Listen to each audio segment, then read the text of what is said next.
Un investissement en logistique, c'est un investissement qui est porté par des changements de société. Changements dans les modes de consommation, changements dans les modes de production et changements dans les modes de distribution.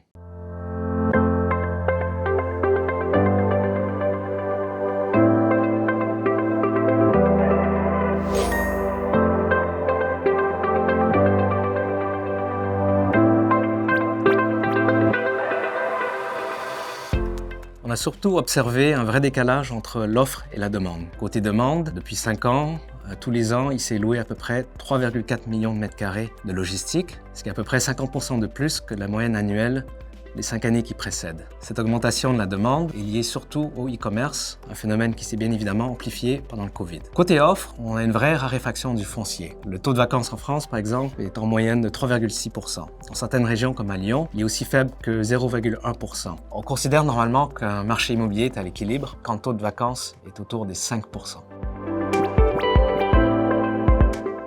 Alors, il y a eu beaucoup de nouveaux besoins de la part des utilisateurs.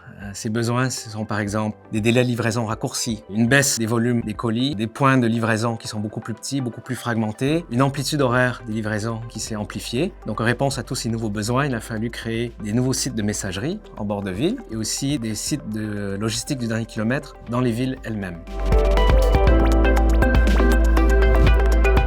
Alors on a choisi d'investir plutôt dans la messagerie et dans la logistique du dernier kilomètre par opposition à des gros entrepôts logistiques. Ça permet de choisir les immeubles qui sont le mieux adaptés aux demandes des utilisateurs. Deuxièmement, comme ils sont plus petits, ça permet de mieux diversifier son risque. Et troisièmement, ça permet d'avoir une stratégie d'investissement qui est donc plus robuste, moins dépendante d'un utilisateur.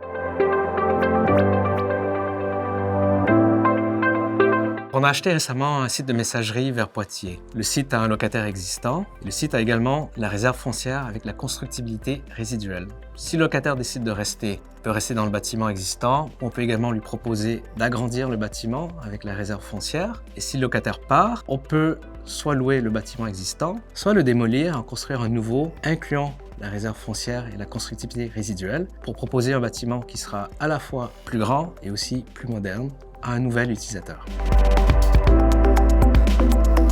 Tout d'abord, il faut savoir que le foncier est très peu disponible en France et donc les immeubles à louer le sont aussi. Les taux de rendement à l'acquisition sont en augmentation. En début d'été, on achetait de la logistique sur des taux de rendement autour des 3%. Aujourd'hui, on anticipe déjà une remontée des taux d'intérêt. On achète plutôt sur la base de taux de rendement entre 3,75 et 4%. Il faut savoir qu'en France, les loyers en logistique sont relativement faibles comparés à d'autres pays européens, ce qui laisse quand même une bonne marge de croissance.